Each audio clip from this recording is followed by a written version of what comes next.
Dans cette vidéo, je vais partager avec vous mes échecs. Pourquoi est-ce que j'ai fait cette vidéo?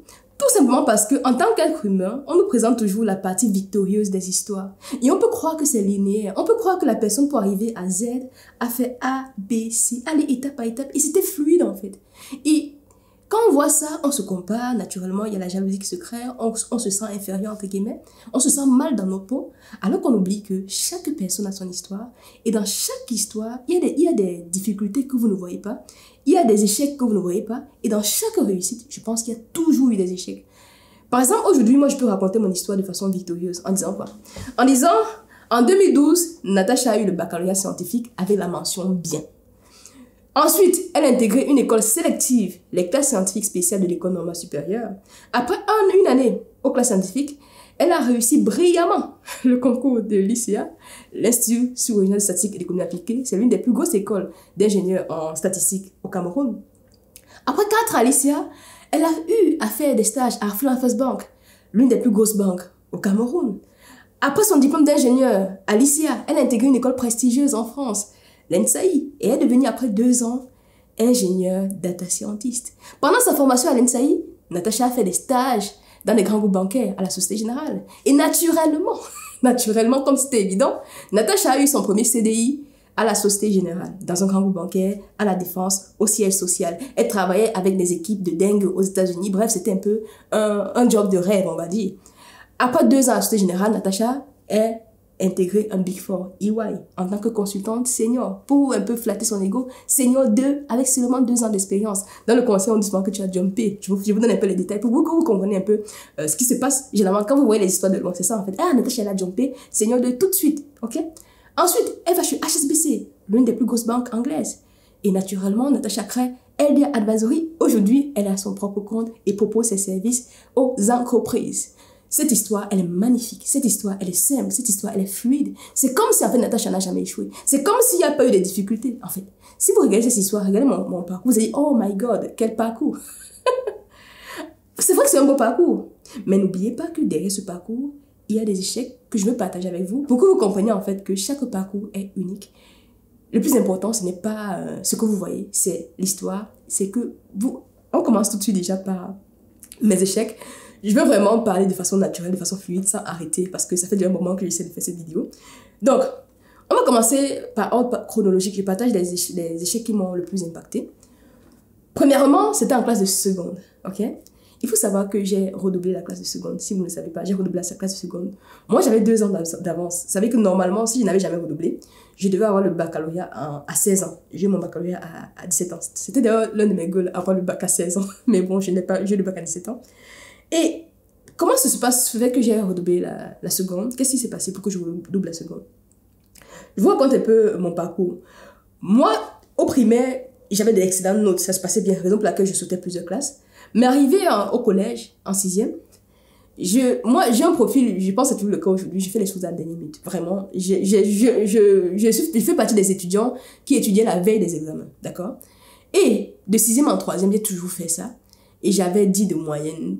Bref, j'étais au niveau de la moyenne, quoi. J'avais la moyenne qui permettait d'aller en classe supérieure, d'accord? Quand j'arrive en seconde, je quitte le collège. Donc, il faut savoir qu'au collège, c'est souvent au Cameroun, quand pas de collège, c'est le privé.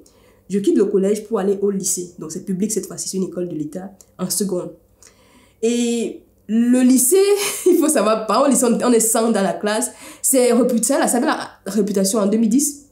C'était pour les forts. Parce que pour s'en sortir au lycée, vous êtes seul, vous êtes livré à vous-même. Vraiment, au collège, vous êtes un peu plus encadré. Vous avez l'encadrement, j'avais 10. Au lycée, vous avez un peu moins d'encadrement. Et du coup, quand vous voyez des personnes qui avaient des bonnes notes au lycée, parce que les personnes étaient très autonomes et elles travaillaient énormément. Donc, je quitte dans le collège, je vais au lycée. Et tout de suite, je prends ma première claque. J'ai 9,81 de moyenne à la fin de l'année. Je vous assure. J'étais choquée. Je me rappelle très bien ce jour. J'ai énormément pleuré. Et je me rappelle, même pour arriver à la maison, c'était difficile parce que je ne m'attendais pas à cela. 9,89. Je ne vais jamais oublier cette note. Et cette année-là, c'était 2009, c'était 2009 plutôt. 2009, oui. En 2010, j'ai encore fait la seconde. 2011, 2012. Ouais, c'est ça. Donc, oui, c'est ça. Oui. Donc, du coup, je redouble la classe de la seconde. Et qu'est-ce que ça m'a appris? Déjà, quand j'étais au collège, j'étais un peu entourée avec des personnes qui n'étaient pas toujours, du moins, il y avait, qui était pas toujours ambitieuse. En fait, vous voyez, par exemple, au collège, quand j'avais dit, c'était bien, en fait. Vous voyez, il n'y a pas toujours, j'avais pas forcément l'exposition à l'ambition, on va dire ça. Quand j'arrive au lycée, les personnes qui m'entourent, la deuxième année, pas la première année, la deuxième année, sont des personnes qui sont très ambitieuses, des personnes qui veulent avoir des notes excellentes. Et quand je suis dans ce système-là, automatiquement, mon niveau augmente. Certes, j'ai redoublé, mais aussi avec les personnes qui m'entouraient, j'ai également augmenté mon niveau. Je passe de 10 de moyenne à 13 de moyenne. 13 de moyenne, mon année 2010, au lycée, c'est beaucoup, c'est énorme en fait. Vous voyez, tu es dans une classe avec 100 personnes. Imaginez-vous, une classe de seconde avec 100 personnes où le professeur, on vous donne un essai, on vous donne le cours, mais ce qui vient à l'examen n'a rien à voir avec le cours. C'est pour vous dire en fait que pour avoir les 13 de moyenne, il fallait bosser énormément. Donc, je bossais toujours à la dernière minute, mais beaucoup plus que quand j'étais en 6e, en 3e, et la première fois que j'ai fait la seconde. Donc, depuis cette seconde-là, qu'est-ce que ça m'a apporté? Ça m'a donné justement l'exposition à l'ambition. Ça m'a donné l'envie justement de me dépasser. Ça m'a donné l'envie d'aller plus loin. C'est ce que cet échec-là m'a appris. Et en 2010, quand je redouble la seconde, je me rappelle, il y a un de nos aînés qui était premier du Cameroun avec 16 de moyenne au baccalauréat, qui est venu partager son parcours. Franchement, c'est un parcours qui m'a inspiré. Et je me suis dit, moi aussi, je vais avoir 16 de moyenne au baccalauréat. Donc voilà un peu moi, mon premier échec. C'était en seconde, en 2009, je redouble la classe. Donc en 2010, je fais encore la seconde. Et premier échec, et j'apprends qu'il faut travailler un peu plus. Et surtout, être entouré des personnes ambitieuses aide également à progresser. Parce que peut-être de base, j'avais des prédispositions à être ambitieuse. Et du coup, ces personnes-là m'aidaient encore plus à aller plus loin. C'est comme ça que finalement, pendant tout mon parcours du lycée, j'avais plus de 13 de moyenne. J'étais parmi les 5 premiers de toute façon. Et finalement, j'ai justement le baccalauréat avec la mention bien. Vous voyez bien que je quitte de 10 de moyenne à 15 de moyenne après avoir redoublé. Premier échec, l'échec de la seconde. Deuxième échec qui était structurant, cette fois-ci, j'étudiais un peu plus. J'ai tout le profil où j'étudie à la dernière minute, mais sauf que je faisais beaucoup plus d'exercices. Du moins, je préparais mes TD à l'avance et à la veille des examens, j'étudiais un peu plus.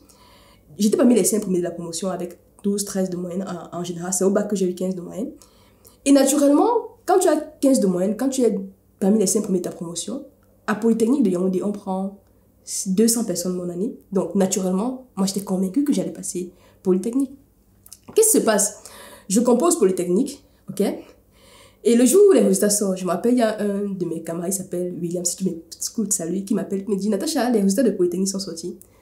Comment ça s'est passé? Bon, pour moi, naturellement, je l'ai passé. Vous savez pourquoi j'avais aussi la conviction de passer Polytechnique de Yaoundé? Parce que j'ai fait Intelligentsia. Et Intelligentsia, c'est un peu un centre de formation où il y a presque beaucoup de personnes qui vont faire ce centre de formation-là. Et chaque semaine, il y a un peu un mini-concours. Et quand on faisait ce concours-là, sur le plan national, j'étais parmi les 20 premiers. Sur le plan national, donc dans tout le Cameroun, à Intelligentsia. Si déjà tous les meilleurs du Cameroun sont à Intelligentsia, et que pendant les semaines d'examen, je suis parmi les meilleurs, on prend 200 personnes à Polytechnique. Naturellement, Natacha aura Polytechnique, en fait. Donc, j'avais tellement la conviction que je devais avoir Polytechnique que quand mon ami m'a appelé pour me dire, Natacha, les résultats sont sortis. Il y a Wash qui a passé, il y a tous mes camarades avaient passé. Toi, tu as fait comment? Je ne sais pas. Qu'est-ce que je fais? Je me lève, j'habitais à Mendon. Ok, je partais, Polytechnique, c'est à Mélène. Je quitte, je vais à Mélène, je m'en vais au Babia. Je regarde la liste par ordre de mérite, du premier au 200e, avec la liste d'attente, ou bien les repêchés, je sais pas comment on appelle ça, la liste d'attente, non pas la liste d'attente, j'ai oublié comment ça s'appelle, bref, il y a une liste complémentaire, après ça, qu'on ajoute souvent, c'est souvent par ordre alphabétique pour le coup. Donc j'arrive à Polytechnique, je regarde la liste, je me rends compte par exemple qu'il y a un de mes camarades qui s'appelle Waché, en classe souvent je le dépassais, donc naturellement moi aussi j'ai passé, il était dans la liste complémentaire, quelque chose comme ça, donc on prend 200 personnes avec des personnes complémentaires. Moi, je suis dans la liste complémentaire. Forcément, Natacha également. Je sais pas si... Bref, j'oublie, mais je donne un peu le contexte. Comment... Si moi, tu m'écoutes. Salut à toi. Donc, forcément, Natacha est dans la liste, en fait. Ouais. Je regarde la liste, je vois mes amis. Achengi, il a passé. Bref, tout le monde a passé. Tous ceux avec qui j'étais au lycée. Passé Patrick Sana, Kwendia. Bref, tous mes camarades de promo. Ils étaient 7 à passer. J'étais parmi les 5 premiers. À peu près 7 personnes ont passé. Bah, naturellement, Natacha a passé. Donc, j'ai vu les 7 personnes qui avaient passé. Il y a donc une de mes amies qui m'appelle. Elle s'appelle Lariol. Elle me dit, Natacha, j'étais dans la foule. Ok? Elle m'appelle, elle me demande, Natacha, le concours est sorti. Qu'est-ce qui s'est passé? Je dis, je sais toutes les 7 personnes qui ont passé. Achengi a passé, Kwenja a passé, tel a passé, tel a passé. Et toi, tu as fait comment? Je réponds, je ne sais pas encore. Devinez ce qui se passe. Tout le monde se met à rire autour de moi. Il y avait du monde, il y avait une foule. Donc, j'étais dans la foule, il y a Lariol qui m'appelle. Et je sais tous mes 7 camarades qui ont passé. Et quand elle me dit, toi, tu as fait comment? Je réponds, je ne sais pas encore, je suis encore en train de regarder. Les gens ont rigolé autour de moi. Moi, je ne comprenais pas encore ce qui s'est passé. Parce que pour moi, j'avais passé le concours. Donc, j'ai regardé les 200 personnes, la liste complémentaire. Maintenant, je m'avais regardé un peu la liste par ordre de mérite. Par ordre alphabétique. Parce que si tu ne vois pas par ordre de mérite, par ordre alphabétique, forcément, tu vois ton nom. Je regarde la liste A, B, C, N. N, tac, tac, NK. Je ne vois pas de NJ. Oh my God. Tout de suite, je me mets à pleurer. Parce que pour moi, c'était une évidence, en fait, que j'avais le concours de Polytechnique. Ce jour, je me rappelle, j'ai marché à pied de chez moi jusqu'à... Je ne suis même pas rentrée directement à la maison. De chez moi jusqu'à Jouvence. Ensuite, je suis rentrée à Mindon. Et franchement, c'était un coup dur parce que j'avais travaillé pour le coup. Contrairement à la classe de seconde où je n'ai pas travaillé. À Polytechnique, j'avais travaillé. J'avais le niveau pour avoir le concours. Mais je n'ai pas eu le concours. Et c'est comme ça que je vais aux classes scientifiques. Vous voyez déjà que l'histoire n'est pas aussi linéaire que ce que je racontais au début. Il y a eu l'échec de Polytechnique qui m'a conduit aux classes scientifiques spéciales de l'école normale. Donc voilà, deuxième échec. Je n'ai finalement pas fait le Polytechnique. J'ai fait l'ICA, qui est aussi une très belle école. Ça me peut aussi à montrer qu'en fait, on a souvent tendance à croire qu'on ne sait pas ce qu'on veut. C'est comme si les gens savaient ce qu'elles voulaient faire depuis longtemps. Alors qu'en réalité, en fait, je n'ai jamais rêvé faire l'ICA. C'est les concours d'assistance. C'est parce que j'ai fait Polytechnique que j'ai même découvert l'ICA. Donc voilà un peu mon deuxième échec. Voilà les deux échecs sur le plan académique, je pense, c'est l'essentiel. L'échec en seconde qui m'a vraiment structuré. L'échec de Polytechnique qui m'a permis d'aller à l'ICA. Qu'est-ce que ça m'a appris? Ça m'a justement appris que même, tu peux travailler, tu peux donner le maximum, mais tu peux quand même échouer. Et ce n'est pas grave, en fait. C'est vraiment une bonne nouvelle parfois d'échouer aussi. C'est une bonne nouvelle, c'est ce que j'ai appris. Et j'ai eu une autre voie que je n'aurais pas anticipée. J'ai fait les classes scientifiques spéciales, j'ai fait l'ICA. Et je suis très contente d'avoir fait l'ICA, vous voyez. Donc, deuxième échec scolaire, c'était l'échec du concours de Polytechnique qui m'a vraiment marqué. Maintenant, on va parler de l'échec d'un point de vue scolaire toujours. Bon, quand j'étais toujours étudiante, l'échec que j'ai eu aussi, quand je suis arrivée en France. Il faut savoir qu'au Cameroun, pour avoir les stages, tu envoies ta lettre de motivation. Il n'y avait pas forcément, en fait, des entretiens comme ici en Europe. Donc, moi, j'avais très confiance en moi. Je vais vous donner un peu le profil. Moi, je suis convaincue que je suis capable de faire n'importe quoi. J'ai toujours eu cette conviction-là. Je ne sais pas d'où ça sort, mais j'ai toujours eu la conviction que c'est comme si, dans mon esprit, 1 plus 1 égale à 2. Parce que pour pouvoir avoir des bonnes notes, je savais qu'il fallait étudier. J'avais la stratégie pour étudier. Quand je dis j'étudie beaucoup, je vous donne un peu mon secret. Ce n'est pas que j'étudie tout le temps. Moi, j'étudiais de façon stratégique. Je faisais beaucoup d'exercices. Ce qui fait que quand on va t'évaluer sur les exercices. Pourquoi tu vas aller bourrer ton cerveau avec des trucs qui ne m'ont pas servi? Donc, je comprenais ce mécanisme-là, ce qui permettait en fait que j'étudiais de façon efficace. Ça me permettait d'avoir une bonne note et ça me permettait justement de réussir. Donc, j'avais déjà cette logique. Donc, quand j'arrive également en France, je me dis, pour avoir un stage, c'est pareil en fait. J'ai fait des projets, j'étais plutôt bonne en projet. J'ai fait ceci, j'ai fait cela. Je comprends bien ce qu'il faut faire. Donc, naturellement, Natacha aura un stage. Donc, j'avais cette conviction-là que j'ai même réussi à transmettre à mes amis pour dire, s'il y a un stage, s'il y a une personne à prendre, ce sera Natacha. Vraiment, j'avais cette conviction. Il y a un stage, je suis convaincue que je serai prise.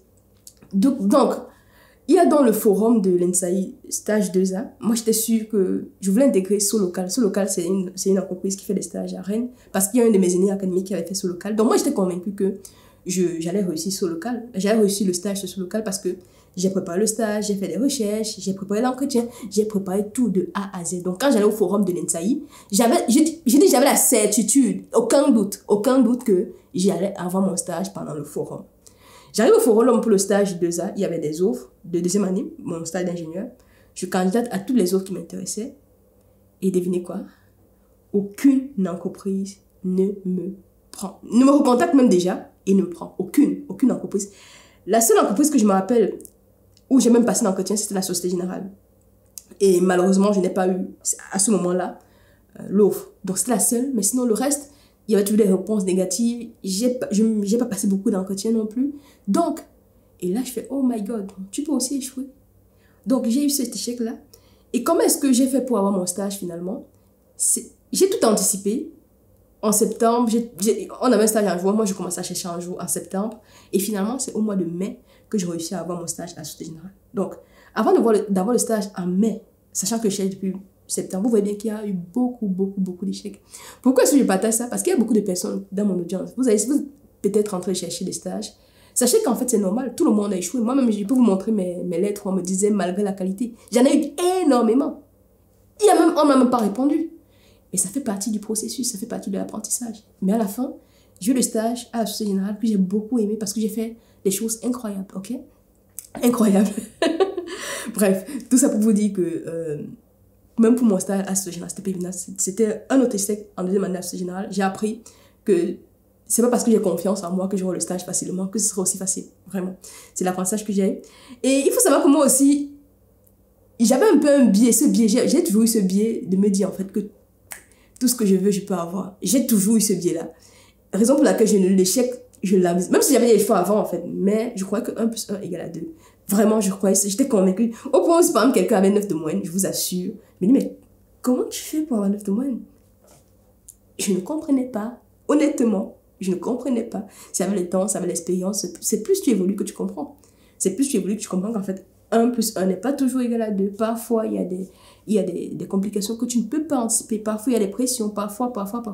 Bref, ça m'a demandé beaucoup, énormément de temps d'apprentissage. Et j'en rigole parce que je me rappelle qu'il y a une de mes amies, justement, qui me faisait cette remarque-là parce qu'elle trouvait que je croyais... En fait, ma vie était facile. La vie était évidente. La vie était facile. C'était vraiment A plus A. Bref, tu fais ça, tu as ça. C'est comme ça que je le voyais, mais ce n'est pas toujours comme ça. On va reprendre le cas des échecs de stage, pour le stage de troisième année également. J'ai fait mon stage à Société Générale, mais l'histoire n'est pas aussi linéaire. Pareil, j'ai fait le forum des entreprises à l'INSAI.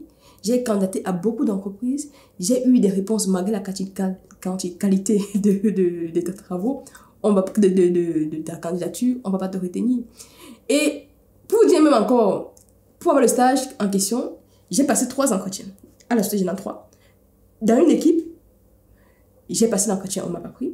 Dans une autre équipe, franchement, je pense que c'était le meilleur entretien de ma vie, vraiment, littéralement, parce que j'ai tout donné. Et d'ailleurs, la personne, si la personne m'écoute, elle va se reconnaître. La personne m'a dit en fait que c'est l'une des personnes qui l'a refusé. Bref, il n'y a pas de raison évidente. Moi, je ne comprends pas jusqu'aujourd'hui pourquoi ça n'avait pas été pris, parce que j'ai bien fait mon entretien. Et finalement, après 3 entretiens, j'ai eu 2 refus, une réponse acceptée dans la même entreprise. Donc, pour vous dire qu'en fait, les histoires ne sont pas aussi faciles que ce que vous pouvez imaginer. Je vous dis, j'ai fait 2 stages à la Société Générale, mais vous ne voyez pas que j'ai eu plusieurs refus. Ça, vous ne le voyez pas. Ça, ce sont les refus académiques, on m'a dit, refus de stage, ça, j'en ai eu beaucoup. Maintenant, on va passer aussi d'un autre échec que j'ai connu, toujours quand j'ai cherché mon CDI. Quand j'étais en école d'ingénieur, moi, je voulais faire l'inspection générale. Pourquoi? Parce qu'on vendait l'inspection générale comme la voie royale pour accéder au poste à responsabilité dans les grands groupes bancaires en général. Donc, moi, je rêvais de faire carrière, devenir directeur de manager, évoluer dans la hiérarchie. Et l'inspection générale, c'était justement ça. Et c'était un concours sélectif. Vous savez qu'il y avait déjà, par exemple, les textes psychotechniques qu'il fallait passer en ligne. Je l'ai fait quand j'étais en 3e année à l'INSAI. J'ai réussi les tests psychotechniques. Deuxième partie, c'était les assessment centers. Malheureusement pour moi, pendant les assessment centers, je n'ai pas réussi. Pourquoi? Parce que j'étais timide. J'aime plus trop dire que j'étais timide. Bref, j'aime plus trop utiliser ce terme pour me qualifier. Mais utilisons ce terme quand même. J'étais timide. Pendant les entretiens, je pouvais parfois être effacée parce qu'on travaille en groupe. Et en général, j'avais le profil où en groupe, en fait, je laissais souvent les autres, en fait. Je laissais souvent les autres je parle souvent moins. Vraiment, je parle souvent beaucoup moins. Je laissais souvent les autres. Et en inspection générale, tu as les profils qui viennent des écoles de commerce, qui viennent de plusieurs horizons. Mais malheureusement, je n'ai pas eu l'examen. Et je ne sais même plus pourquoi je n'ai pas eu l'inspection générale. Je pense parce que j'ai raté l'entretien, tout simplement parce que j'ai raté l'entretien RH. Parce qu'après l'entretien RH, je n'ai pas pu continuer le parcours. Ça, je l'ai fait la première année. J'ai fait encore l'inspection générale la deuxième année, pendant l'année Covid, là. Et pareil, j'ai réussi les tests psychotechniques en ligne. Je les ai réussis. Maintenant, où je pêche encore, c'est toujours pendant l'entretien. Et je me rappelle, pendant les entretiens, on posait la question qui sont vos héros. À cette époque-là, je pouvais me répondre quoi. Les gens disaient en fait que moi, c'est tel président, c'est tel ou tel... Bref. Mais Amine, moi, j'étais perdue en fait. Vraiment, j'étais perdue. J'ai encore échoué l'inspection. J'ai pas réussi l'inspection générale encore la deuxième fois. Un autre échec encore que je partage avec vous, j'ai encore fait l'inspection générale, cette fois-ci quantitative de BPCE. Pareil, pendant les entretiens toujours. J'ai réussi la première partie, la partie écrite, à la partie orale, j'échoue. Donc pour vous dire en fait que je vous raconte mon histoire, on peut vous raconter mon histoire de façon très positive, mais vous oubliez qu'il y a tous ces échecs-là qui constituent, qui m'ont marqué, qui m'ont... Parfois même, je vous dis, parfois quand je les vis, tu peux te dire, ah, tu reçois des coups. Parfois, en fait, aujourd'hui je suis freelance, ça peut m'arriver, ça arrive à beaucoup de personnes que ma mission s'arrête du jour au lendemain. Ça arrive, en fait, Il y a tellement de choses qui peuvent arriver et l'échec fait partie du processus. Raison pour laquelle je comptais faire cette vidéo pour vous dire en fait que malgré ces échecs-là, vous voyez que je suis fière de qui je suis fière en fait de tout ce que j'ai pu accomplir. En fait, l'échec, c'est juste, je vous donne un peu la vision que j'ai de l'échec aujourd'hui.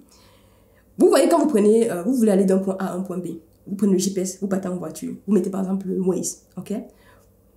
Parfois, arrivé dans des autoroutes, vous pouvez vous tromper de sortie. Qu'est-ce qui se passe? Le GPS va recalculer un nouvel itinéraire pour vous et vous amener à destination. Est-ce que le fait que vous êtes trompé de chemin pose problème? Vous aurez peut-être 5 minutes de retard, mais bon, c'est pas grave. Bref, vous aurez... En fait, ce n'est pas si grave que ça. Pour moi, l'échec, c'est ça. C'est juste, en fait, que dans mon parcours, à tel endroit, au lieu d'aller à la 3e sortie, j'ai pris la 4e sortie. Ce n'est pas grave, en fait. Ça fait partie de la route. Donc, voilà le partage que je voulais faire avec vous. Il faut dire, en fait, que l'échec fait tout simplement partie du processus. Partagez avec moi vos échecs en commentaire. J'ai fait la vidéo sans rien couper. C'était ça aussi l'enjeu de cette vidéo-là. Donc, l'échec fait partie du processus. Et moi, un credo que j'ai aujourd'hui, c'est fail fast. Échouer le plus rapidement possible. Il y a encore beaucoup d'échecs que je pourrais partager avec vous. Même si je parle d'échecs ou bien des situations qui ne sont pas passées comme je souhaitais, mais qui font partie de la vie. Quand je vais prendre plus de recul, j'en parlerai de façon plus posée avec vous. Mais sachez que Natacha connaît les échecs. Natacha a échoué plusieurs fois. Et ces échecs-là ne sont... En fait, ça fait partie du processus. Et tout le monde a échoué. Et si une personne, un jour, vous juge à cause de vos échecs, en fait, la personne n'a pas encore échoué. La personne n'a pas encore compris beaucoup de choses. Et il faut vous éloigner de cette personne rapidement. Parce que c'est toxique. Une personne, un jour, ne veut pas collaborer avec vous parce que vous avez échoué. Fuyez. Ça montre en fait que l'environnement est toxique. Vraiment. Vraiment, fuyez. Donc, l'échec fait partie du processus. Dans l'entrepreneuriat, vous allez échouer. Je prends un exemple simple. Imaginez-vous, vous êtes entrepreneur. Vous élevez des poulets. Vous avez un poulailler avec 1000 poulets, 1000 poules par exemple. Et un matin, vous vaccinez et le lendemain, les poules ont disparu. Qu'est-ce que vous faites? Vous changez. Vous dites, ok, c'est arrivé. Je prends un coup, c'est vrai. Je change de direction. Vous êtes freelance aujourd'hui. Du jour au lendemain, tout se passe bien. Du jour au lendemain, votre mission s'arrête. Qu'est-ce que vous faites? Ça fait mal, c'est vrai. Mais c'est la vie. Ça fait partie du processus. Vous avez une entreprise, un cabinet de conseil. Du jour au lendemain, votre client rompt le contrat. Qu'est-ce que vous faites? Ça fait partie du processus. Donc, le message central que je voulais faire passer, Natacha a échoué. L'échec fait partie du processus. Et ce n'est pas grave. Échouez le plus rapidement possible. J'ai échoué et c'est une bonne nouvelle. Vous également, partagez en commentaire vos échecs. Qu'est-ce que vous avez pensé de ce partage d'expérience sans filtre, sans coupure, sans montage, sans rien du tout. Donc, essayez de parler de façon structurée avec la fourchette. Voilà. Donc, une annonce importante avant de terminer. Je lance un bootcamp. Aujourd'hui, on parle beaucoup d'IA. Je dis souvent que les personnes qui n'utilisent pas l'intelligence artificielle sont très vite dépassées. Il faut vraiment maîtriser l'intelligence artificielle en 2025. Et pour les personnes tech, les personnes qui souhaitent passer à un autre niveau en IA, j'organise un bootcamp le 15 juillet pendant 6 semaines. Avec vous, vraiment, je serai présente pour vous. Je serai là pour vous accompagner de A à Z. Vous montrer c'est quoi l'IA générative, comment est-ce qu'on l'utilise, comment est-ce qu'on développe, comment est-ce qu'on fait des agents IA pour pouvoir aller plus rapidement en entreprise. C'est quoi le prompt engineering? Tout ça pendant 6 semaines. On sera enfin ensemble pour progresser. Si ça vous intéresse, j'ai besoin de vos avis pour pouvoir finaliser le programme. Donc, j'ai mis un lien en description. Allez-y, mettez, j'ai 3 questions à vous poser.